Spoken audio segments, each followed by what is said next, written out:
Hello everyone, welcome to Prashikshan classes and SSC CGL class, जहां पर आपको कंप्लीट इंग्लिश ग्रामर कराई जाएगी from basic to high level and not only just grammar बल्कि इसके साथ साथ यहां पर हम वोकैबुलरी भी कवर करेंगे through images and mnemonics and not only just vocabulary.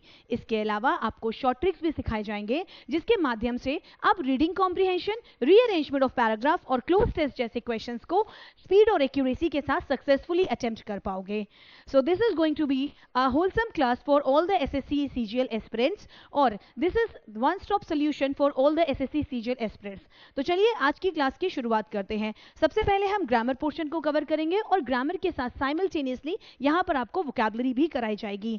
तो बिना समय जाया किए हुए हम अपनी आज की क्लास की शुरुआत करते हैं। I hope you all guys are ready for the class. अगर रेडी है तो जल्दी से कॉमेंट में येस लिख दीजिएगा।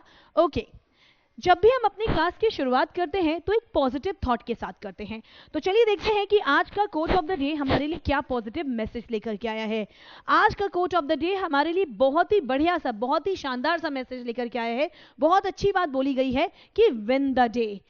विन द डे मतलब कि पास्ट में क्या हो गया या फ्यूचर में क्या होगा, हमें इसके बारे में परेशान होने की जरूरत नहीं है, बल्कि हमारे सामने जो ये वर्तमान के 24 घंटे हैं हमें इनका बेस्ट यूज करना चाहिए। हमें इसमें ऐसे काम करना चाहिए कि हम अपना 100% एफिशिएंसी के साथ इस टाइम को यूटिलाइज करें और अपना बेस्ट करें। सो विन द डे, तो बहुत ही बढ़िया सा मैसेज हम आपके लिए लेकर के आए हैं कि विन द डे। ओके, बहुत ही बढ़िया सा मैसेज है, win the day. Don't think about what can happen in a month. Don't think about what can happen in a month. हमें यह सोचने की जरूरत नहीं है कि हम क्या एक महीने में कर सकते हैं, बहुत ज्यादा लंबी प्लानिंग करने की जरूरत नहीं है। Don't think about what can happen in a year. ये भी हमें सोचने की जरूरत नहीं कि भाई हम 365 डेज में आगे क्या करेंगे, इतनी लॉन्ग टर्म प्लानिंग करने की भी जरूरत नहीं है। Just what, focus on the 24 hours in front of you. हमें हमारे सामने 24 घंटे दिए गए हैं, हमें सिर्फ उस पर फोकस करना चाहिए। And do what you can to get closer to where you want to be. और हमें वो सब करना चाहिए जिससे कि हम अपने एम के और नजदीक हमें वो सब करना चाहिए जिसके द्वारा हम अपने एम के और नजदीक पहुंच सकें। किसी ने बिल्कुल सही कहा है कि जहां तक रास्ता दिखाई दे रहा है, बहुत ही बढ़िया बात कही गई है कि जहां तक रास्ता दिखाई दे रहा है पहले वहां तक चलो और वहां पहुंचने के बाद आगे का रास्ता खुद ब खुद दिखाई दे जाएगा। तो don't make long term planning, बल्कि आपके सामने जो 24 घंटे हैं आपको सुबह जल्दी उठ करके अर्ली मॉर्निंग आपको उस पर फोकस करना चाहिए, उसमें अपना बेस्ट करना चाहिए। Today is another day for you to start making your dream a reality. Today is another day for you to start making your dream a reality. हमें जो यूनिवर्स के द्वारा आज एक नया दिन मिला है जिसके द्वारा हम अपनी ड्रीम को रियलिटी में कन्वर्ट कर सकते हैं। तो पास्ट में जो गलतियां हुई हैं उन्हें इरेज कर दें जिससे कि वो फ्यूचर में ना हो और अपने प्रेजेंट को बेहतर बनाएं। तो बहुत ही अच्छा है कि हमें अपने बहुत ज़्यादा सोचने की ज़रूरत नहीं है, ओवर थिंकिंग करने की ज़रूरत नहीं है, बल्कि प्रेजेंट को अच्छा बनाने की ज़रूरत है। तो इसी शानदार मैसेज के साथ हम अपनी आज की क्लास की शुरुआत करते हैं। अगर थॉट ऑफ द डे अच्छा लगा है तो कॉमेंट में येस लिख दीजिएगा। Okay, so let us begin the class. चलिए शुरू करते हैं अपनी आज की इंग्लिश की क्लास को। I hope ready for the class. सभी लोग तैयार हैं क्लास के लिए। हम लोगों ने पढ़ लिया था प्रेपोजिशन क्या होता है, आपको बताया था कि व्हाट इज प्रेपोजिशन। प्रेपोजिशन की डेफिनेशन हमने डिस्कस कर ली थी, क्या होता है प्रेपोजिशन। उसके बाद हम आ गए थे इसके काइंड्स पर। काइंड्स के बारे में भी हमने चर्चा की थी कि प्रेपोजिशन कितने काइंड्स का होता है। तो it is of 6 types. Preposition is basically of 6 kinds: simple, double, compound and next is a simple double compound. next is a participle preposition. participle preposition को हम डिस्कस कर रहे थे। पिछली क्लास में हमने पार्ट प्रेपोजिशन के बारे में पढ़ा था और ये पढ़ा था कि कितने काइंड्स का होता है। अब हम इसी के आगे चर्चा करेंगे। तो देखिए 3 काइंड्स हमने यहाँ पर पढ़ लिए थे, सिंपल, डबल और कंपाउंड। तो आज हम देखेंगे कि व्हाट इज पार्टिसिपल प्रेपोजिशन। सभी लोग सेशन को लाइक और शेयर कर दीजिए जिससे कि ज़्यादा से ज़्यादा बच्चे हमारी क्लास में जुड़ सकें, क्योंकि ज्ञान बांटने से बढ़ता है। तो सेशन को अपने दोस्तों के साथ शेयर कर दीजिए जिससे कि ज़्यादा से ज़्यादा बच्चे क्लास में कनेक्ट हो सकें। So I hope you all are ready for the class. अब हम आते हैं अपने आज के टॉपिक पर। आज का टॉपिक है participle preposition. What is participle preposition? भाई प्रेपोजिशन में पार्टिसिपल प्रेपोजिशन क्या होता है इस पर चर्चा करेंगे। पिछली क्लास में आपको पार्टिसिपल की कुछ कैरेक्टरिस्टिक्स बताई थी क्या बताया था कि पार्टिसिपल की कुछ हम लोगों ने कैरेक्टरिस्टिक्स डिस्कस करी थी. So today we are going to discuss participle preposition और इसके आगे हम टॉपिक को कंटिन्यू करेंगे. Participle preposition. What is participle preposition?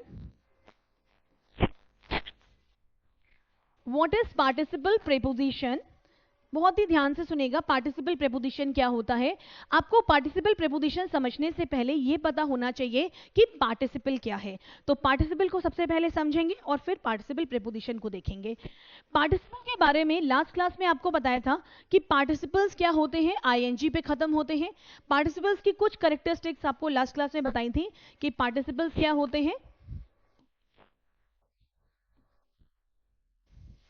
Participles ending with ING.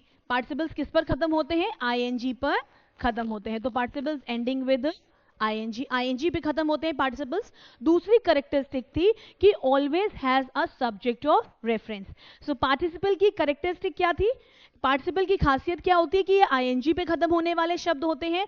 और दूसरी इसकी खासियत ये होती है कि इसके साथ इसका सब्जेक्ट ऑफ रेफरेंस जरूर आता है, यानी कि ये अपने साथ सब्जेक्ट ऑफ रेफरेंस को जरूर यूज करते हैं. तो always used with, always used with, used with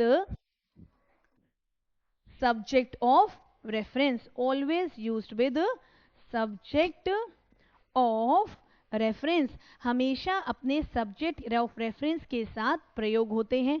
clear हो गया? क्लियर है सभी को? ओके. अब सब्जेक्ट ऑफ रेफरेंस के साथ यूज कैसे होते हैं तो इसको हम एग्जाम्पल से देखेंगे. ये वैसे हमने लास्ट क्लास में आपको पढ़ाया था, तो इसी का एक छोटा सा रिकैप कर देते हैं और फिर आगे टॉपिक कंटिन्यू करते हैं. क्योंकि होता क्या है कि कुछ विषय हो सकता है पिछली क्लास में नहीं होंगे, अभी नया क्लासेस स्टार्ट हुई हैं, तो हो सकता है आपने पिछली क्लास में मिस कर दी हो, तो आप यहाँ पर आप इसको एक बार रिवाइज कर सकते हैं.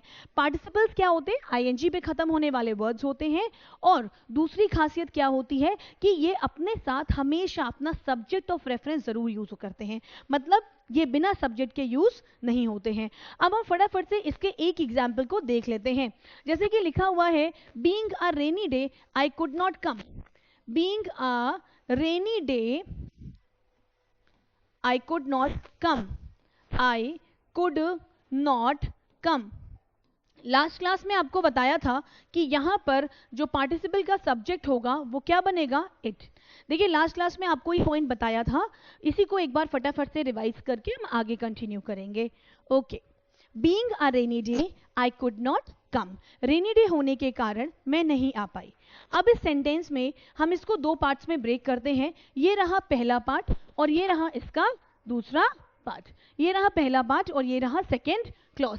Being a rainy day I could not come. इस सेंटेंस को अगर हम देखें दो पार्ट्स में डिवाइड करके, तो ये इसका फर्स्ट क्लॉज हो गया, ये इसका फर्स्ट क्लॉज हो गया एंड ये इसका सेकेंड क्लॉज हो गया. This is clear to everyone? ये फर्स्ट है और ये सेकेंड है. अब यहाँ पे पार्टिसिपल क्या है? तो भाई यहाँ पर पार्टिसिपल क्या है? यहाँ पर ये हमारा पार्टिसिपल है. बीइंग क्या है? पार्टिसिपल है. बीइंग हमारा पार्टिसिपल है. इतना क्लियर है? अब पार्टिसिपल हमेशा अपने सब्जेक्ट के साथ यूज होता है. ठीक है. तो बीइंग का सब्जेक्ट यहां पर अगर हम देखें तो बीइंग का सब्जेक्ट हमें नहीं मालूम है. Being a rainy day subject is not given, लेकिन सेकंड वाले पार्ट का सब्जेक्ट हमें गिवन है. तो जब कभी ऐसी कंडीशन होती है, हमने लास्ट क्लास में पॉइंट पढ़ा भी था, इसीलिए आपको एक बार रिकैप करा रहे हैं क्योंकि हम एक बार देख लेते हैं इस चीज को फिर आगे कंटिन्यू करते हैं. लिखा हुआ है being a rainy day I could not come. Sentence को हमने दो पार्ट्स में ब्रेक किया. ये रहा पहला पार्ट और ये रहा दूसरा पार्ट. फर्स्ट क्लॉज को अगर आप सिर्फ देखो, बीइंग अ रेनी डे, तो बीइंग का सब्जेक्ट नहीं दिया गया है, यानी S1 equals to question mark. S1 equals to question mark. S1 is question mark. लेकिन सेकेंड क्लॉज को अगर हम देखें तो S2 हमें गिवन है और S2 equals to I. Second clause आपको दे रखा गया है, S2 is equal to I. तो अब होता क्या है कि जब कभी हमें फर्स्ट क्लॉज नहीं दिया होता, कभी मैं S1 फर्स्ट क्लॉज का सब्जेक्ट नहीं गिवन होता और सेकंड क्लॉज का सब्जेक्ट गिवन होता है, तो अपने आप से सेकंड का ही सब्जेक्ट पहले का भी सब्जेक्ट बन जाता है. तो हम इसको इधर फिट करने की कोशिश करेंगे. लेकिन अगर मान लीजिए हमने I को इधर लगाया तो सेंटेंस का मीनिंग क्या हो जाएगा? एब्सर्ड हो जाएगा. I being a rainy day I could not come. तो दिस सेंटेंस इज रॉन्ग. अब इसको करेक्ट कैसे बनाएंगे? तो इसको करेक्ट करने का तरीका क्या है? हमको ये पता है कि रेनी डे क्या है? देखिए पार्टिसिपल हमेशा अपने सब्जेक्ट के साथ यूज होता है। हमने क्या किया कि बीइंग हमारा पार्टिसिपल है, बीइंग का सब्जेक्ट सेंटेंस में नहीं दिया गया है, तो कहीं ना कहीं से तो हमें इसका सब्जेक्ट लगाना होगा। तो हमने क्या किया कि सेंटेंस को दो पार्ट्स में ब्रेक कर दिया। पहले पार्ट का सब्जेक्ट हमें नहीं मालूम है, सेकेंड पार्ट का सब्जेक्ट हमको मालूम है, तो यही हमने इधर फिट करा, क्योंकि रूल ये कहता है कि पहले में सब्जेक्ट नहीं हो, दूसरे में हो, तो दूसरे का सब्जेक्ट पहले का भी सब्जेक्ट बन जाता है। बट अगर आप आई को इधर फिट करोगे तो सेंटेंस का मीनिंग गलत हो जाएगा, क्योंकि मैं रेनी डे थोड़ी ना हूं, कोई पर्सन रेनी डे कैसे हो सकता है। इसका मतलब कि अब आपको इस सेंटेंस को करेक्ट करने की जरूरत है। करेक्ट कैसे करेंगे, हमें यहां पर एक क्लू मिल रहा है। यहां पे दिया गया है रेनी डे, जो कि नॉन लिविंग थिंग है। क्या है, नॉन लिविंग थिंग है। अब हमें मालूम है कि जब भी सीजन्स की बात की जाती है या कोई भी नॉन लिविंग थिंग की बात की जाती है तो सीजन्स के साथ क्या लगाते हैं, इट लगाते हैं। To make this sentence grammatically correct what we are going to put over here, इसे ग्रामेटिकली करेक्ट करने के लिए हम यहां पर इट लगाएंगे। तो हमारा सेंटेंस क्या हो जाएगा, करेक्शन इसका ये होगा, it being a rainy day, it being a rainy day I could not come. It being a rainy day I could not come. It being a rainy day I could not come. Rainy day होने के कारण मैं नहीं आ पाई। It being a rainy day I could not come. इतना clear हो गया सभी को। तो अब हमारा सेंटेंस ग्रामेटिकली करेक्ट हो गया, क्योंकि बीइंग का सब्जेक्ट हमें मिल गया। तो ये बात यहां पर प्रूव हो गई कि participle always used with subject. Here the subject of this participle is it. Clear? यहाँ पे being का सब्जेक्ट it है। अब आइए नेक्स्ट एग्जाम्पल पे। अब एक और एग्जाम्पल हम यहाँ पर फटाफट से देखेंगे। Coming towards her mother, although ये पॉइंट्स हमने लास्ट क्लास में एक बार देखे थे, लेकिन यहाँ पर आपको डिटेल में बता रहे जिससे कि आपको ये रूल समझ में आ जाए। Okay, coming towards her mother,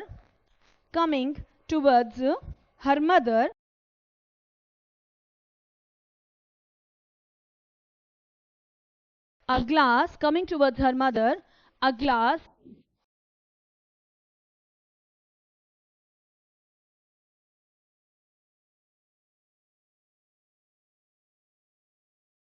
coming towards her mother, a glass slipped from her hand. इस सेंटेंस में क्या कह रहा है कि जब वो अपनी मदर के पास आ रही थी तो उसके हाथ से ग्लास स्लिप हो गया।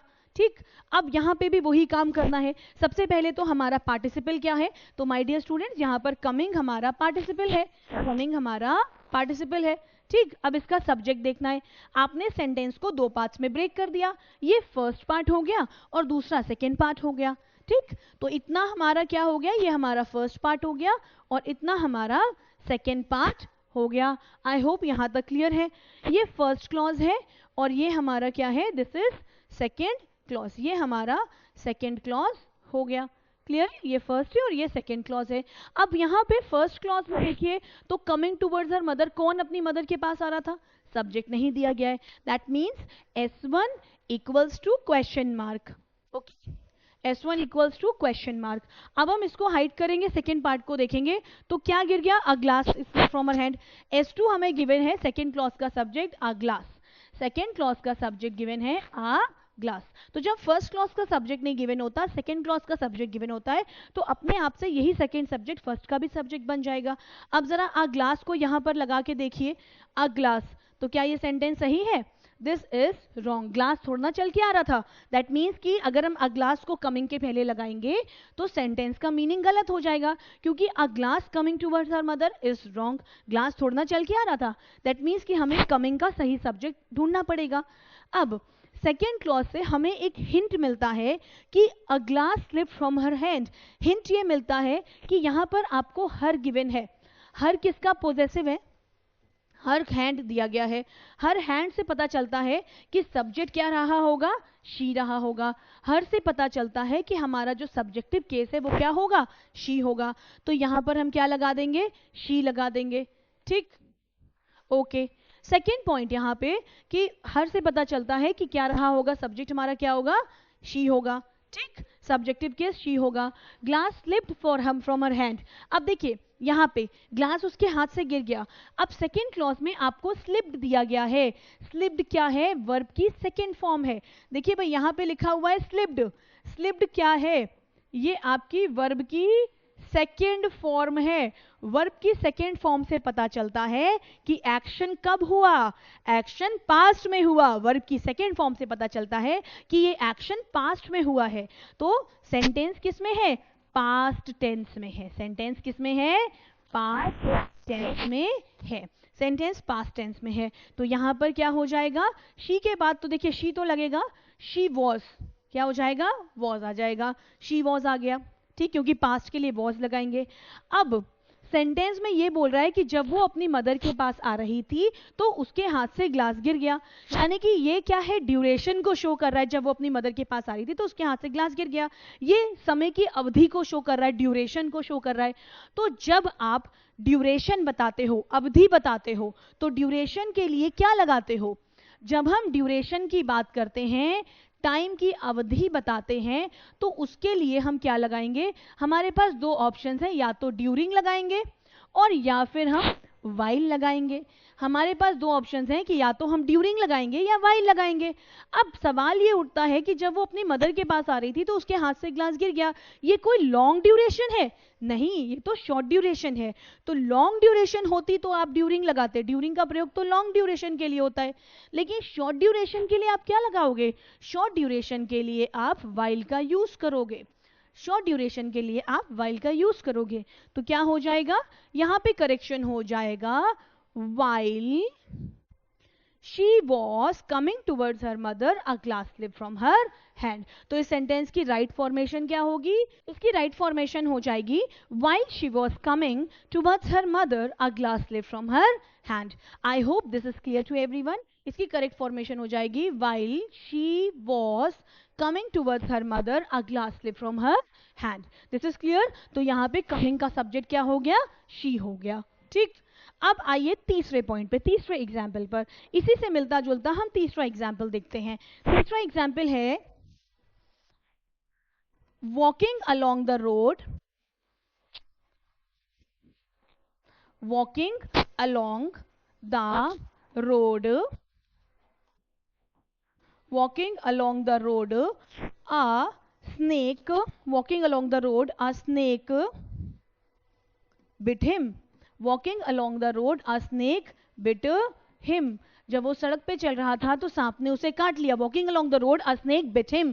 अब अगर हम इस सेंटेंस को दो पार्ट्स में ब्रेक करें तो फिर से यहां पर भी वही वाली बात लागू होती है कि सेंटेंस को ब्रेक किया दो पार्ट्स में, walking along the road a snake bit him. तो अब देखिए यहां पे भी क्या हो जाएगा? हमें सेकेंड पार्ट से पता चलता है कि हिम दिया गया है। अगर हिम हमारा ऑब्जेक्टिव केस है तो इसका सब्जेक्ट क्या होगा? इसका सब्जेक्ट होगा ही। और बिट से पता चलता है कि एक्शन कब हुआ? पास्ट में हुआ। बिट से पता चलता है कि एक्शन कब हुआ? पास्ट में हुआ। तो क्या हो जाएगा? while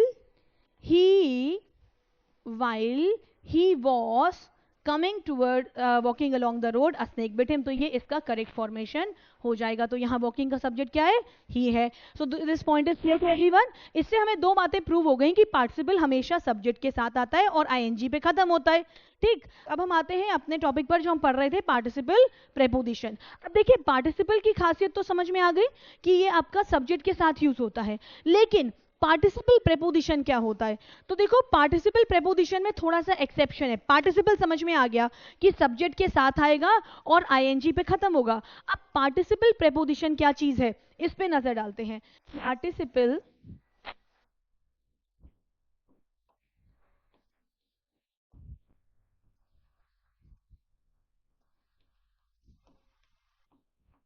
अगर हम पार्टिसिपल प्रेपोजिशन की बात करें तो पार्टिसिपल प्रेपोजिशन क्या होते हैं ना, इनमें थोड़ा सा एक्सेप्शन अप्लाई करता है। ये होते तो पार्टिसिपल्स ही हैं, लेकिन इनमें एक अपवाद है। माय डियर स्टूडेंट्स, ग्रामर एक ऐसी चीज है जो अपवादों से भरी हुई है। एक रूल पढ़ोगे और फिर उससे रिलेटेड एक एक्सेप्शन आ जाएगा।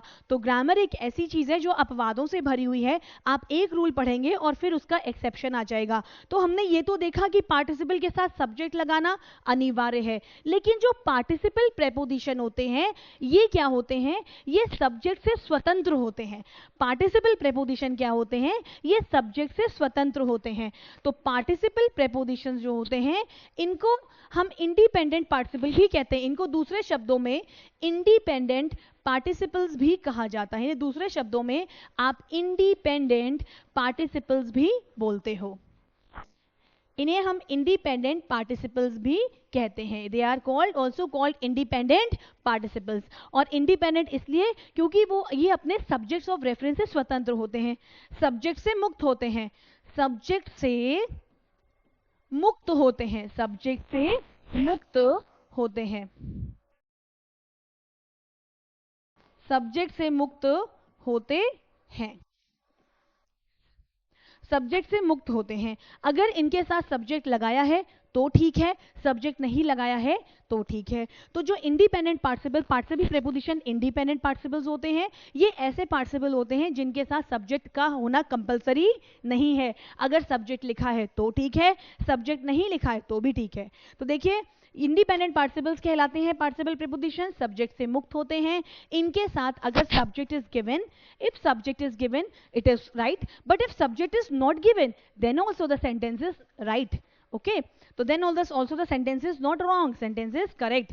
तो if subject is given, if subject is given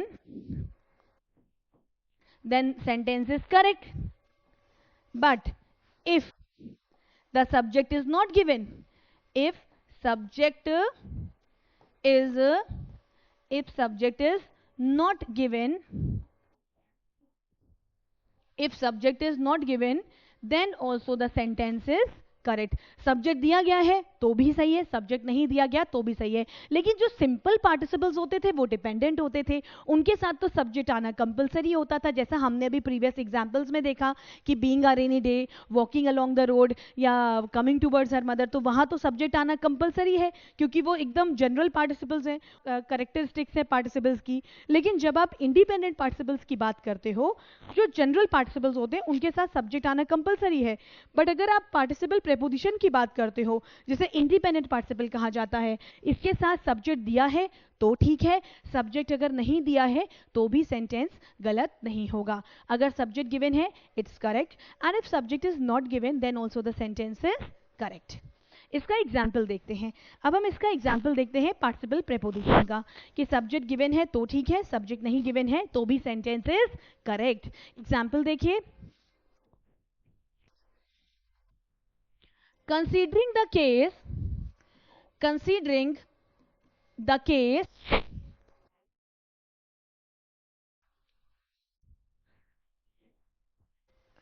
the judge gave the decision, considering the case the judge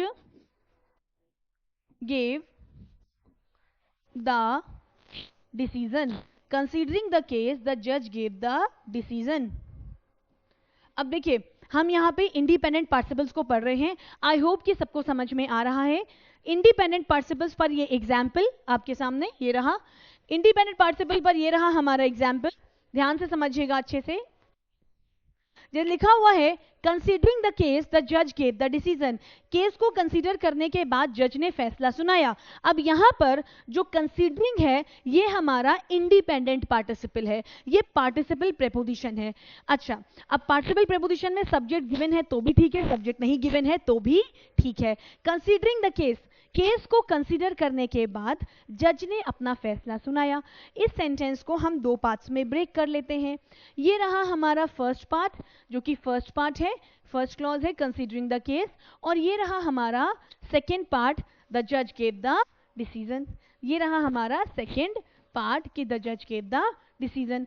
अब आप देखो यहाँ पे पहले क्लॉज का सब्जेक्ट देखिए, कंसीडरिंग द केस, किसने केस कंसीडर किया नहीं मालूम। अगर हम सेकंड को हाइड कर दें, अगर हम सेकंड पार्ट को हाइड कर दें तो सिर्फ फर्स्ट क्लॉज में क्या कह रहा है, कंसीडरिंग द केस, किसने केस कंसीडर किया नहीं मालूम। यानी कि सिर्फ अगर फर्स्ट क्लॉज को देखा जाए तो S1 equals to question mark, अगर सिर्फ फर्स्ट क्लॉज को देखा जाए तो S1 बराबर क्वेश्चन मार्क। अब फर्स्ट क्लॉज को हाइड करिए, सेकेंड पे आ जाइए।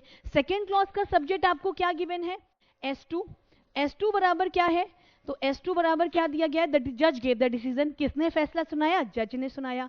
सेकेंड क्लॉज का सब्जेक्ट आपको गिवन है क्या, द जज, ये हमारा सेकेंड क्लॉज का सब्जेक्ट गिवन है। तो जब फर्स्ट क्लॉज का सब्जेक्ट नहीं होता, सेकेंड क्लॉज का सब्जेक्ट दिया होता है, तो अपने आप से यही पहले का भी सब्जेक्ट बन जाता है। यानी कि यहां पर हम अगर इसको लगाएंगे द जज कंसीडरिंग द केस, द जज गेव द डिसीजन, तो सेंटेंस हमारा करेक्ट होगा। द जज कंसीडरिंग द केस, द जज गेव द डिसीजन, ये सेंटेंस हमारा करेक्ट है। ये हमारा पार्टिसिपल प्रेपोजिशन है, ये हमारा पार्टिसिपल प्रेपोजिशन है। क्या कंडीशन आ रही है कि सब्जेक्ट इज गिवन, यहाँ पे कंसीडरिंग का सब्जेक्ट आपको गिवन है, ठीक। अब इसका दूसरा केस देखिए, अब इसका दूसरा केस देखिए जहां पे सब्जेक्ट नहीं दिया होता। अगर हम इसी सेंटेंस को ऐसे लिखेंगे, आई होप समझ में आ रहा है, समझ में आ रहा है तो कमेंट में यस जरूर कर दीजिएगा, और सेशन को लाइक और शेयर भी करते जाइए, ज़्यादा से ज़्यादा दोस्तों तक सेशन को पहुंचाइए, शेयर करिएगा सेशन को।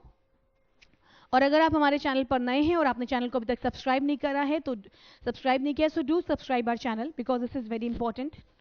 ओके, अब आते हैं सेकेंड पॉइंट पे, considering the case, considering the case,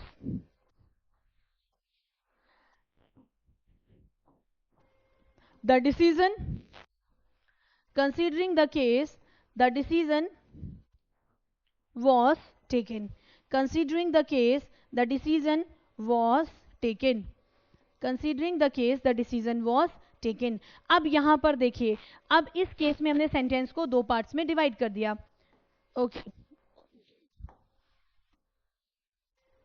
okay, अब यहां पर देखिए कि हमने यहां पे सेंटेंस को दो पार्ट्स में डिवाइड कर दिया। हमने सेंटेंस को दो पार्ट्स में डिवाइड किया, this is considering the case first part, और ये रहा हमारा, ये फर्स्ट पार्ट है कंसीडरिंग द केस, और ये रहा हमारा सेकेंड पार्ट, ये फर्स्ट पार्ट है कंसीडरिंग द केस, और ये रहा हमारा second part. This is first clause and this is second clause. अब आप देखो, कंसीडरिंग द केस में सब्जेक्ट दिया है, किसने केस को कंसीडर किया, नहीं मालूम, यानी कि S1 equals to question mark. अब हम फर्स्ट पार्ट को हाइड करें, द डिसीजन वॉज टेकन, किसने फैसला लिया, पहले में तो था कि जज ने लिया फैसला, लेकिन सेकेंड वाले सेंटेंस में किसने, डिसीजन वॉज टेकन, किसने फैसला लिया, S2 का आपको सब्जेक्ट नहीं दिया गया है।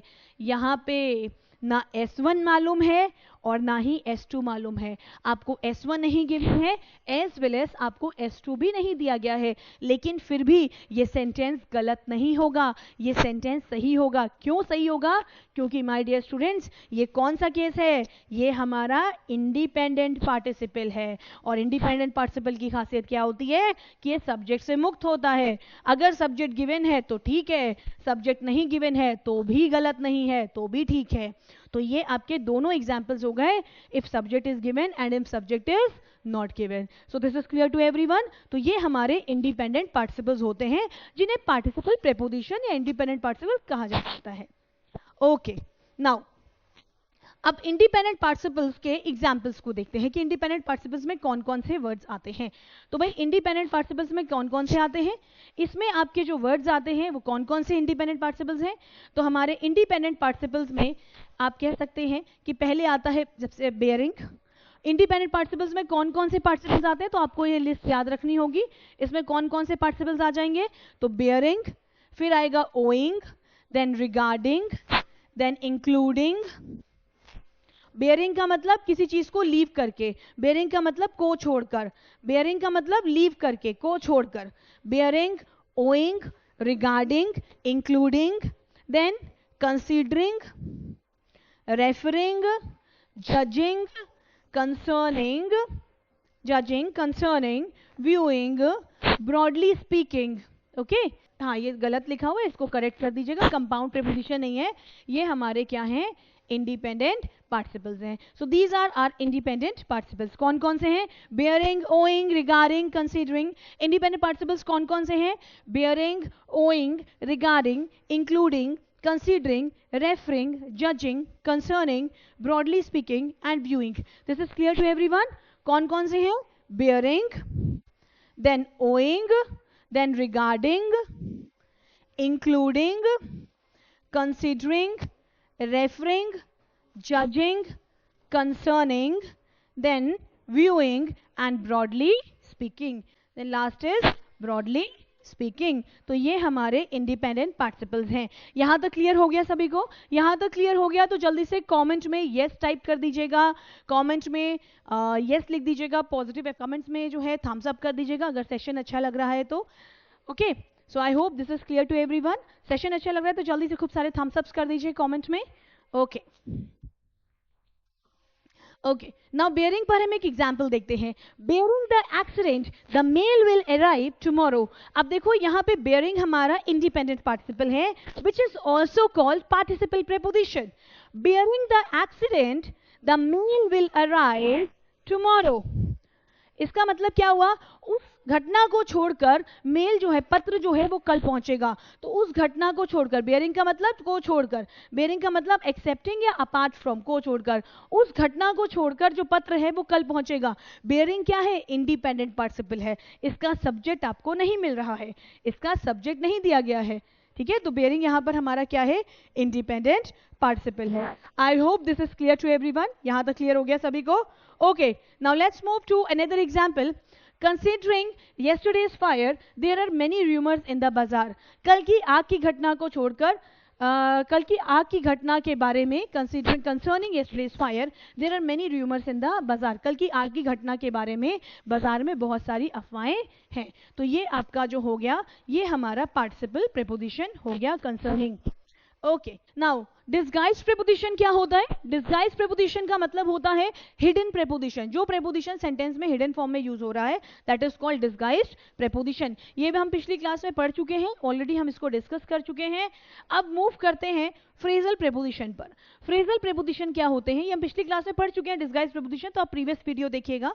डिस्गाइज का मतलब हिडन फॉर्म में जो यूज होता है। शॉर्ट में आपको बता देते हैं बस, जैसे कि he goes to the cinema once a week. तो आ वीक के अंदर क्या भाव छिपा हुआ है?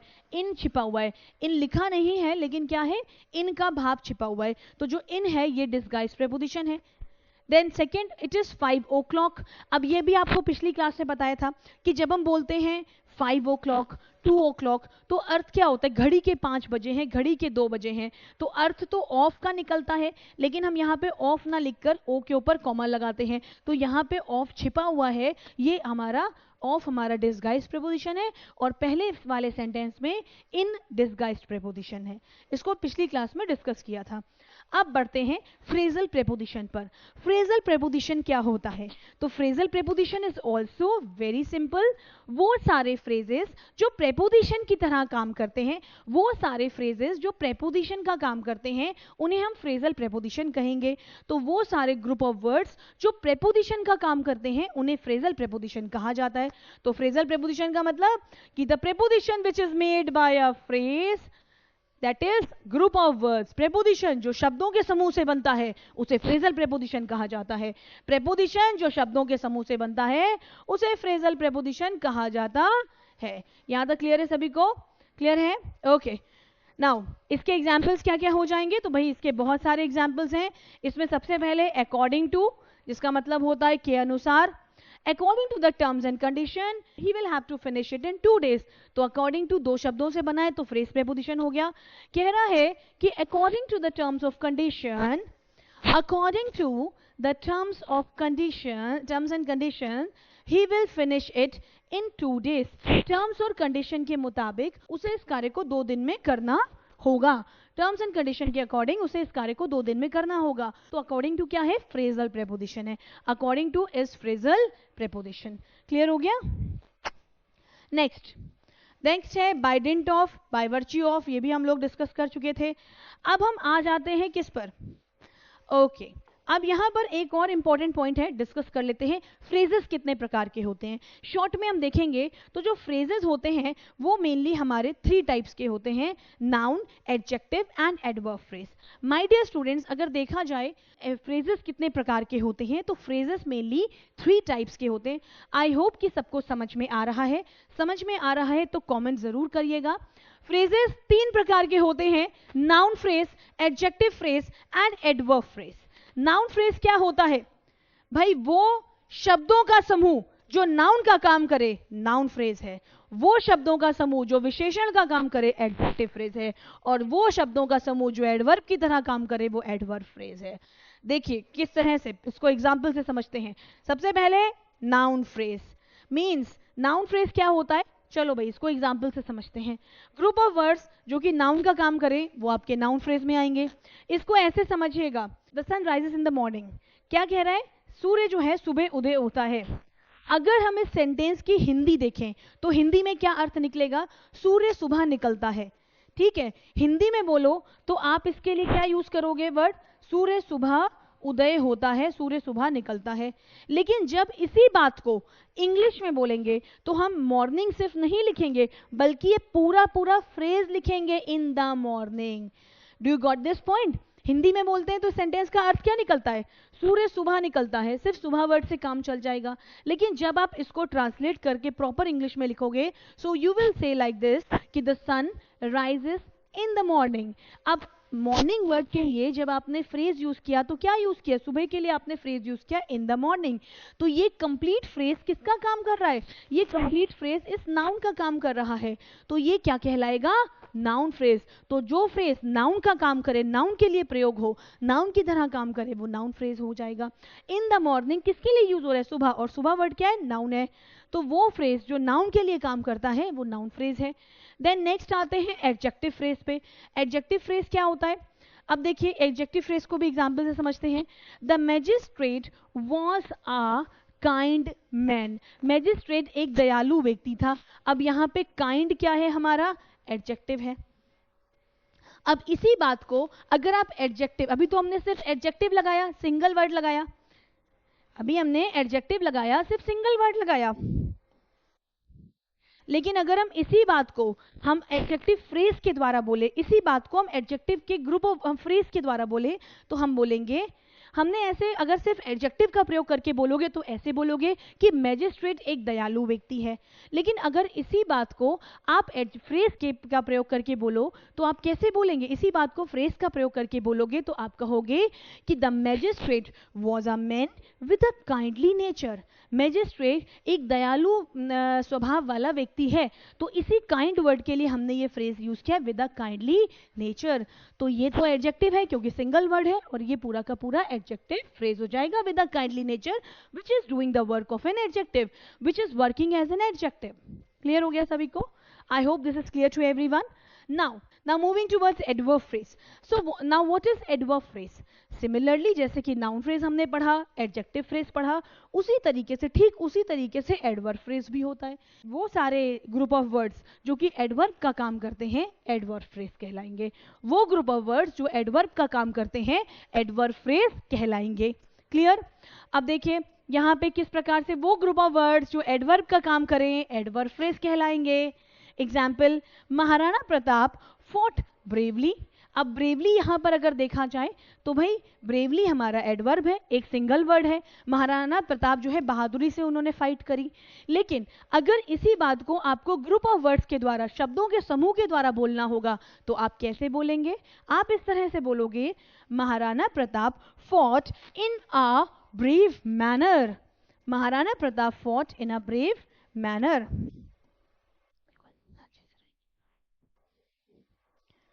Maharana Pratap fought in a brave manner. Maharana Pratap ने बहादुरी से युद्ध किया।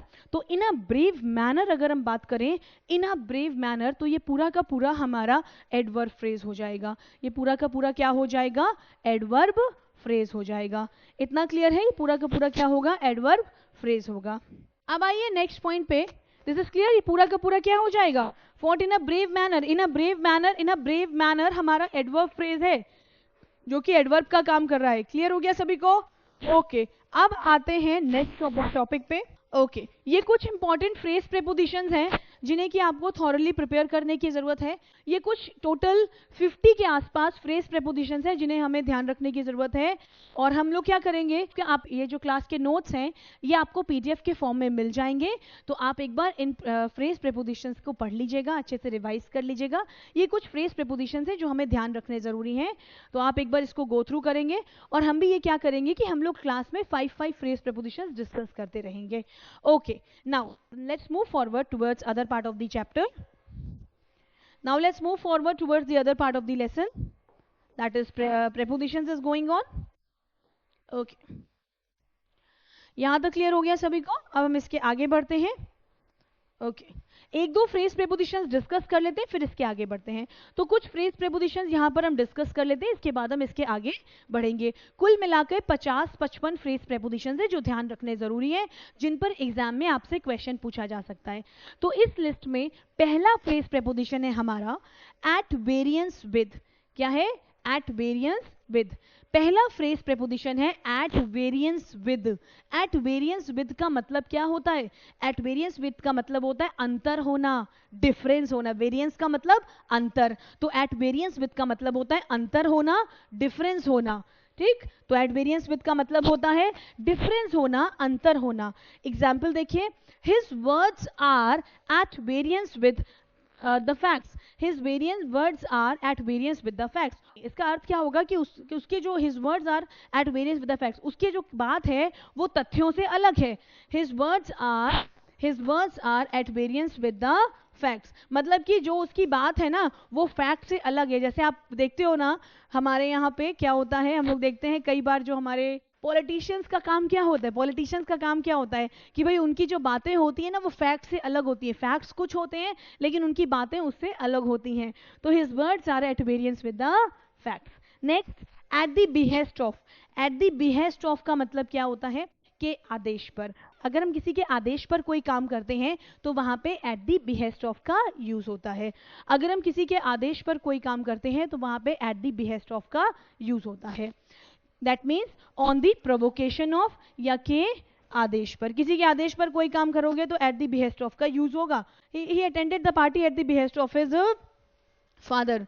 इसको ऐसे समझिएगा, एट द बिहेस्ट ऑफ आप कब यूज करते हैं, इसको बिल्कुल इस तरीके से समझिएगा, इस तरीके से इसको देखिएगा कि जैसे मान लीजिए किसी दिन पार्टी में आपको जाने का मन नहीं कर रहा, मान लीजिए किसी पार्टी में आपको जाने का मन नहीं कर रहा, आपके पापा ने इंसिस्ट किया कि भाई आपको पार्टी अटेंड करनी है, तो आपने अपने फादर के कहने पर, उनके फोर्स करने पर वो पार्टी अटेंड की, तो यहां पर यूज होगा eight the behest of. At the behest of का मतलब होता है किसी के आदेश पर अगर हम कोई काम करते हैं तो we use this phrase at the behest of, कि भाई हमें पार्टी में जाने का मन नहीं था लेकिन पापा के इंसिस्ट करने पे, फादर के फोर्स करने पे हम वहां पे गए।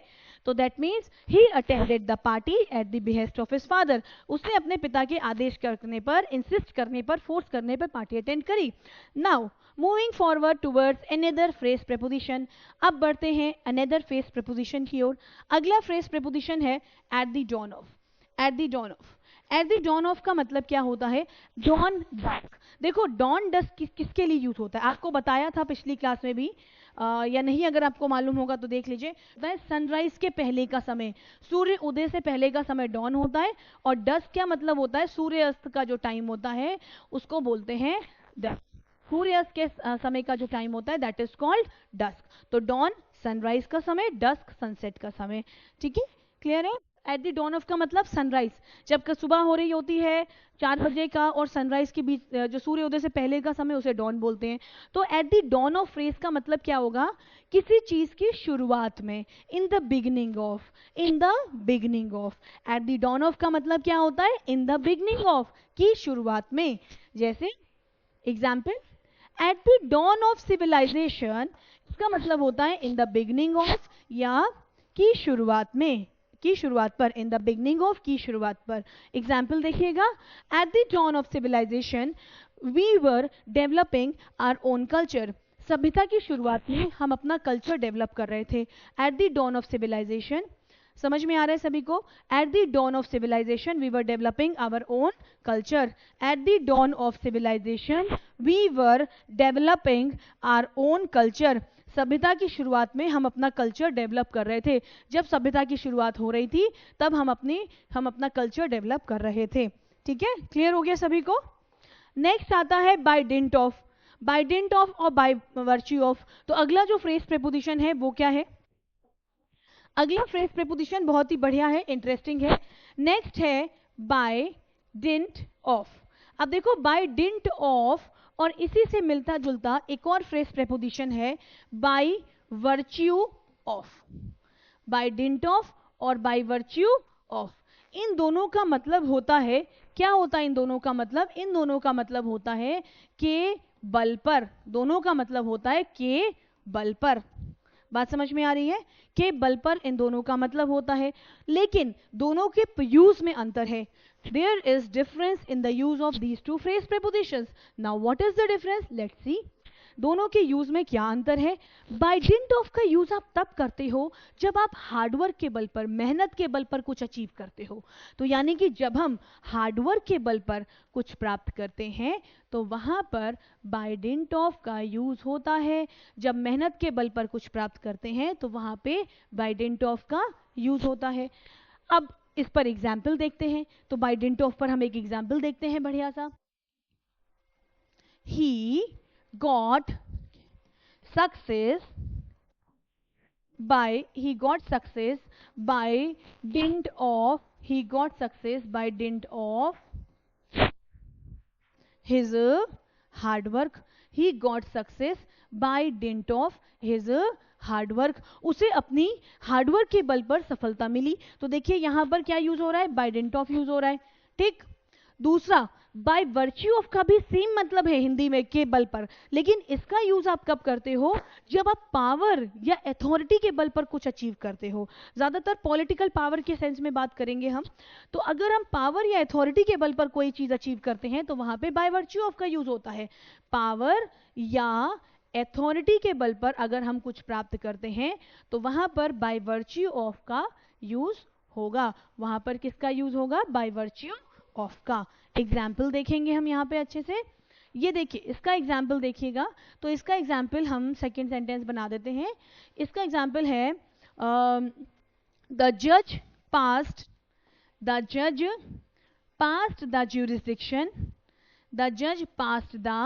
jurisdiction. Jurisdiction का मतलब जजमेंट. द जज past the jurisdiction by virtue of the judge passed the jurisdiction by virtue of his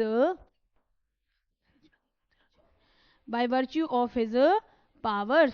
The judge passed the jurisdiction by virtue of his powers. जज ने jurisdiction पास किया अपनी पावर्स के बल पर. जज ने jurisdiction पास किया अपनी पावर्स के बल पर. क्लियर हो गया सभी को? यहां तक क्लियर है? यहां तक क्लियर है तो कमेंट में यस कर दीजिएगा. क्लास अच्छी लग रही है तो कमेंट में यस लिख दीजिए अगर क्लास अच्छी लग रही है तो. Okay now.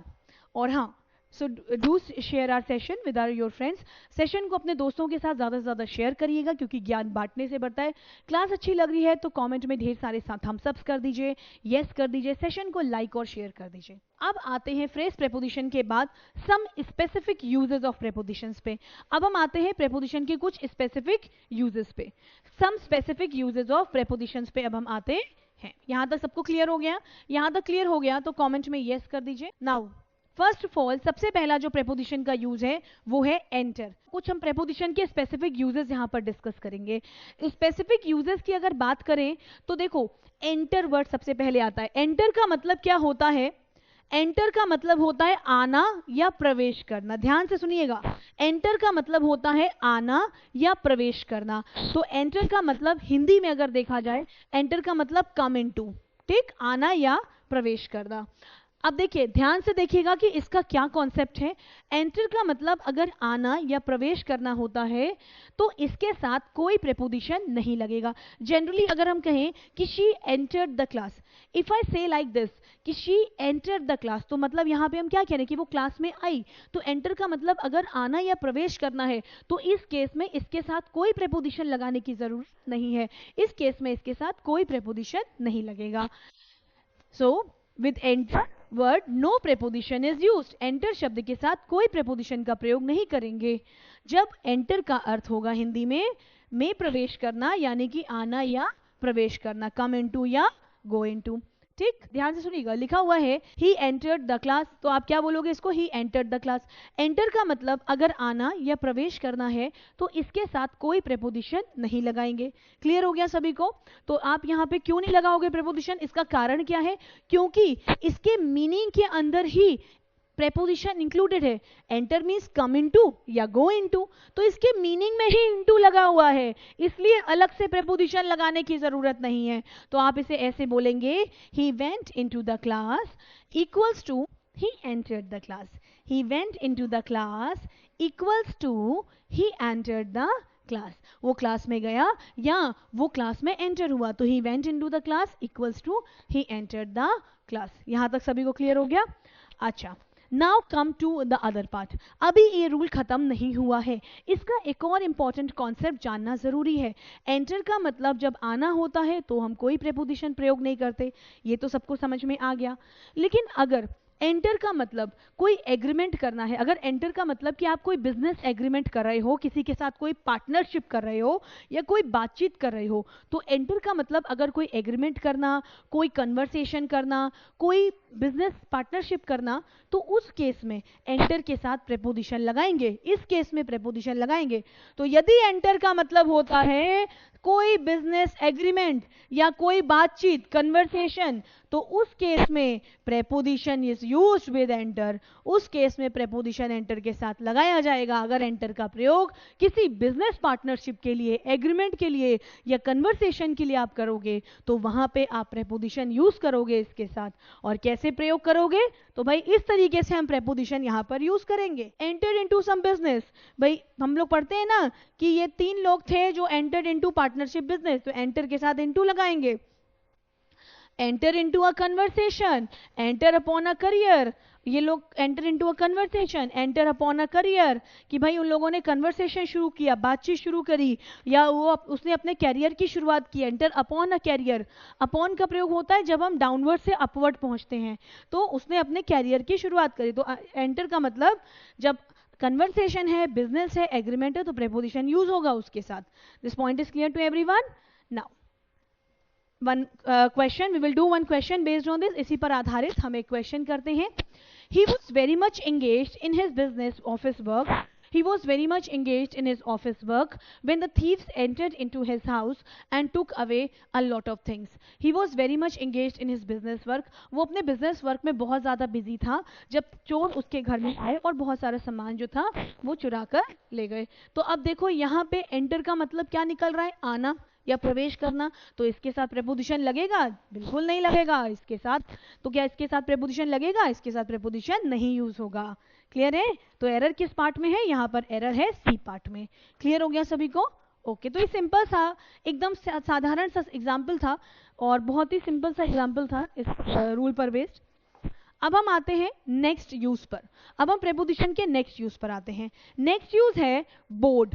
देखो ये अक्सर आपने इस शब्द का यूज किया होगा। हम लोग जब कभी किसी ट्रेन में ट्रेवल करते हैं, फ्लाइट में ट्रेवल करते हैं, तो हम बोर्ड वर्ड का यूज करते हैं कि he boarded the flight, he boarded the plane, etcetera. तो बोर्ड का मतलब क्या होता है? Mount on. बोर्ड का मतलब अगर देखा जाए हिंदी में तो इसका अर्थ निकलता है सवार होना। बोर्ड का अर्थ अगर देखा जाए हिंदी में तो इसका मतलब होता है सवार होना या हावी होना। इसका अर्थ क्या निकलता है?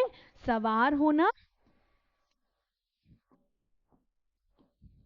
या हावी होना। सवार होना या हावी होना, ये इसका अर्थ निकलता है, सवार होना या हावी होना। ठीक, तो he boarded the train at Patna in the morning. वो ट्रेन में वो सवार हुआ पटना में इन द मॉर्निंग। तो देखिए रूल क्या है, अब इसमें यूज क्या है प्रेपोजिशन का, इंपॉर्टेंट बात क्या है आपके मतलब की जो ध्यान रखनी जरूरी है। इंपॉर्टेंट बात यहाँ पर यह है कि बोर्ड वर्ड के साथ आप कोई प्रेपोजिशन नहीं लगाओगे, लेकिन बोर्ड वर्ड के साथ कोई प्रेपोजिशन नहीं लगाओगे, लेकिन अगर आपने इसका सिनोनिम लिखा माउंट, तो वहां पर आप प्रेपोजिशन लगाओगे। और कौन सा प्रेपोजिशन लगाओगे? ऑन। बोर्ड वर्ड के साथ कोई प्रेपोजिशन यूज नहीं होगा, लेकिन अगर हमने माउंट वर्ड लगाया जिसका कि सेम मीनिंग है जो बोर्ड का है, माउंट के साथ आपको ऑन लगाने की जरूरत है। माउंट वर्ड के साथ हमें ऑन प्रेपोजिशन की जरूरत है। इतना क्लियर हो गया सभी को? अगर यहां तक क्लियर तो कमेंट में यस जरूर कर दीजिएगा। अगर क्लियर है तो माय डियर स्टूडेंट जरूर कमेंट्स करते जाइए, सेशन को शेयर करते जाइए, क्योंकि क्लास तभी अच्छी लगती है जब आप लोगों के रिप्लाईज आए, आपके कमेंट्स आए। तो समझ में आ रहा है तो यस जरूर कर दीजिएगा कमेंट में। ओके, आज के लिए इतना ही रखते हैं ग्रामर सेक्शन में।